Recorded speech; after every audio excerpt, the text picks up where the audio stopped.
It's a great privilege, actually, to join Rob Henderson at the official opening of this remarkable presentation, A History of P&O Cruise Ships. We have a special affection for Rob because in so many ways he's been the keeper of the flame. He's followed the family pursuit of research and maritime studies since 1963 and is responsible for a significant Australian archive of maritime history, centred on the ships and services of both the P&O and its predecessor, the Orient Line. Please join me in welcoming Rob Henderson. Thank you. The colours of the P&O flag, when I'm on the ships lecturing, people always ask, what do the colours represent? Well, there was a time in the company's history when, after only about, 18 months of existence, it was staring down the barrel of having to close down because both Spain and Portugal were involved in their own dynastic disputes. So P&O had to come up with an answer of what they were going to do. Either they closed the business down and forgot all about it, or they chose one of the sides in either of the two countries. So what they did, they decided to throw their support behind the royalist cause in both countries, and fortunately they made the right decision because both of those houses were eventually successful. And as a thank you to P&O, they said, well, you can use our colours for the flag. And that's exactly where the company's colours come from. It's a curious thing in Australian history that from the arrival of the First Fleet up until 1952, there was no regular means of communication with the outside world. If you wanted to send a letter home to Mum, you had to go down to the wharf and look for a ship's captain who was quite prepared to take it there and post it when he got to the other end. Eventually it transpired that P&O got the contract to carry the mails in 1852. You can see by these images here, for many, many decades afterwards, P&O was on everybody's lips. The arrival of a P&O ship anywhere at an Australian port heralded the arrival of fresh information. The Sydney Morning Herald, The Age, they would immediately publish the Assam has arrived, the Chusan has arrived, and of course the flags would go up at the post office that mail has arrived. Everyone would start to get excited at receiving newspapers and letters from home. This is our first ship, the William Fawcett, 206 tonnes. Just a minnow when you compare it to the ones that we have today. These two wonderful looking gentlemen. The Earl of Inchcape, who was the chairman of P&O, he came from a family which was one of the founding families of the British India Company. Zaharoff was in charge of Vickers, which is now Vickers Armstrong. He was a bit of a, well, he was a con man. He was an absolute crook. Anyway, the two men got their heads together and Zaharoff said, well, look, you haven't built ships for a while. It's in the middle of the Depression. You know, I've got to lay people off. And so the two of them worked out on the back of drink coasters or something, a contract to build 5 ships. And the first 2 ships that they were going to build was the Strathaird and the Strathaird, known as the White Sisters. The two of them worked out this contract to build the 2 ships in the middle of the Depression, which was pretty brave for P&O to do. In fact, it almost sent the company bankrupt. But the 2 ships were so hugely successful that they went on to develop the others, which, as you probably know, is the Strathmore, Strathaird and Strathallan. And this is the sort of decoration they put into the Strathaird and Strathaird. Scottish baronial. It was all very grand and very much in style of what they were used to in their Scottish castles. One big mistake they made with the Strathaird and Strathaird was this swimming pool, which looks absolutely magnificent. It was all done out in Australian timbers. The only trouble is Australians didn't like it because they preferred the open spaces. And when they built the Strathmore, Strathaird and Strathallan, the company did away with the internal swimming pool and had them on what we have now, same outside pools. Now, the first cruise that we did out of Australia was on the Strathaird.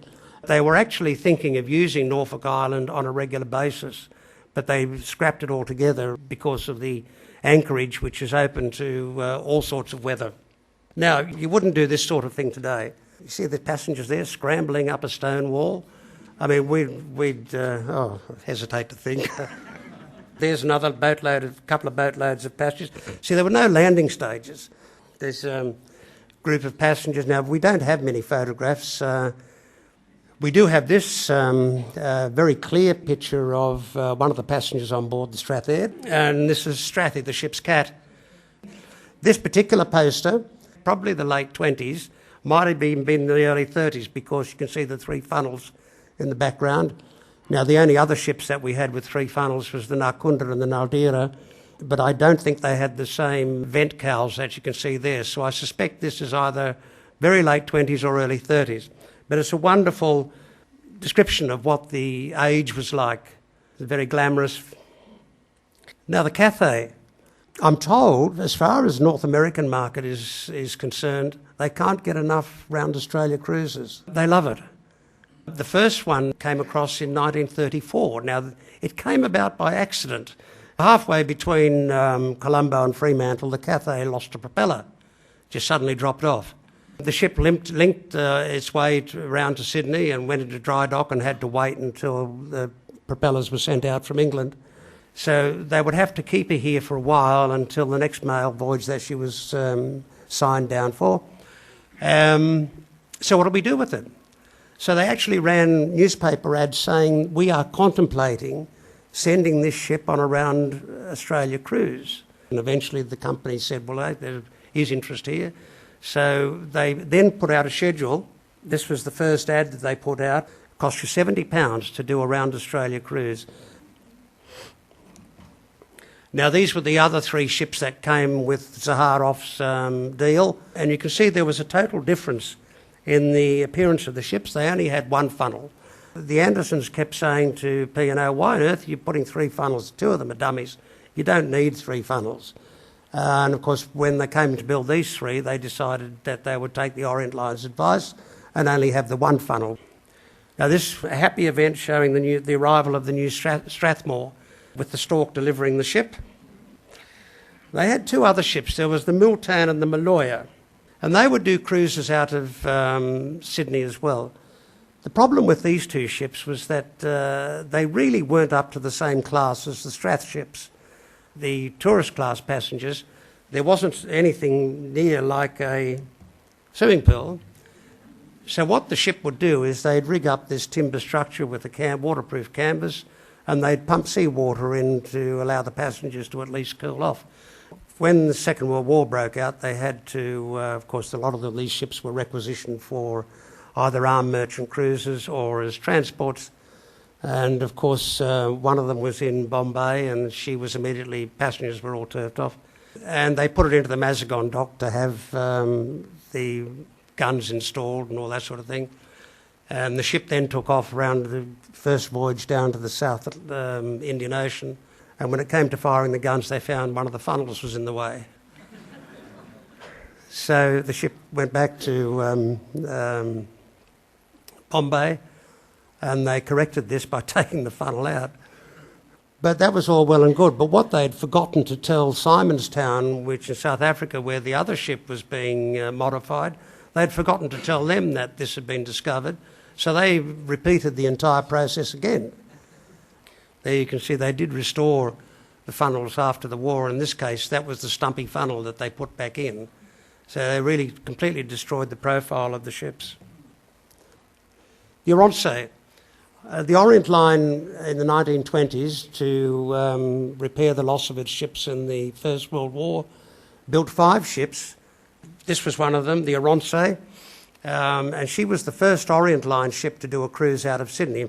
Oronsay cruised out of Sydney the day after P&O's Strathaird, and it cruised to Noumea on the very first cruise to that port.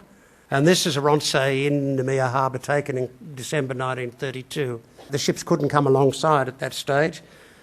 Now, famous picture of Arama and Orontes, 2 Orient Line ships.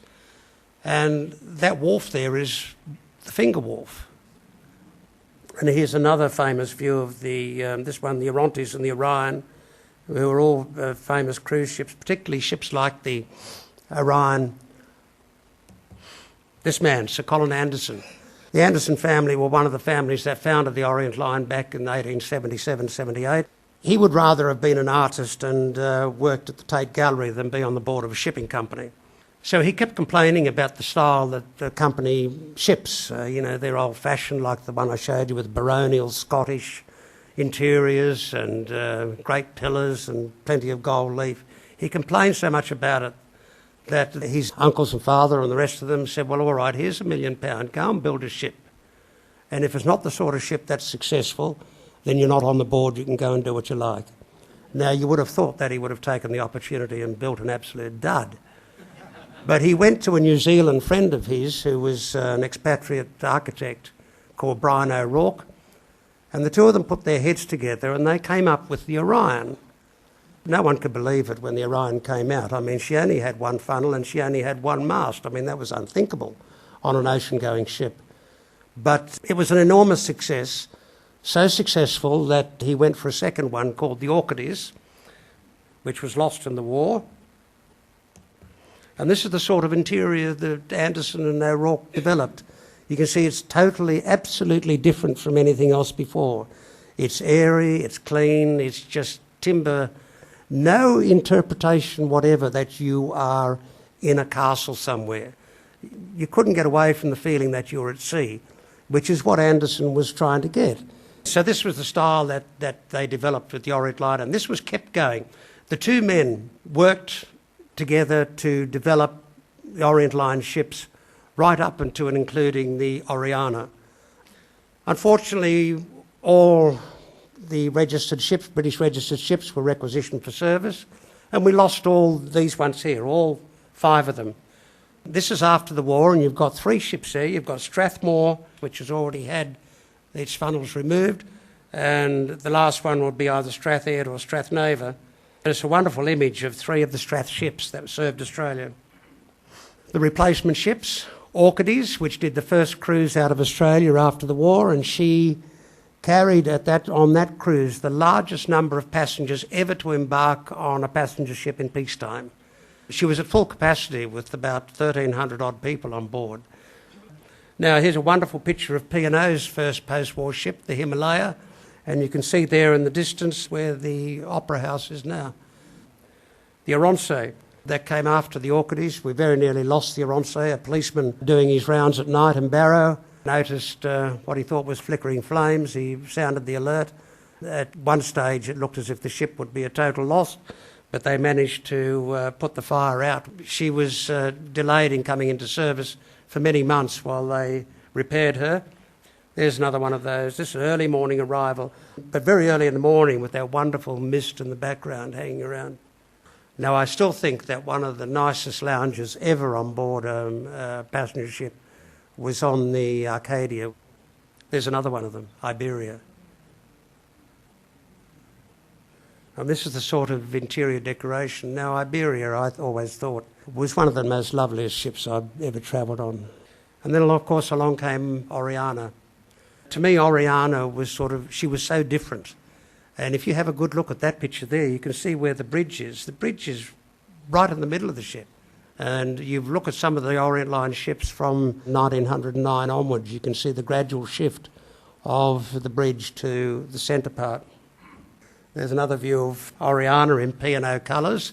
You can see on that one there, she's got a slightly darker hull there for the Orient Line corn-coloured hull. That's a wonderful picture. And then Canberra. And there's a view of her on her way to the Falklands.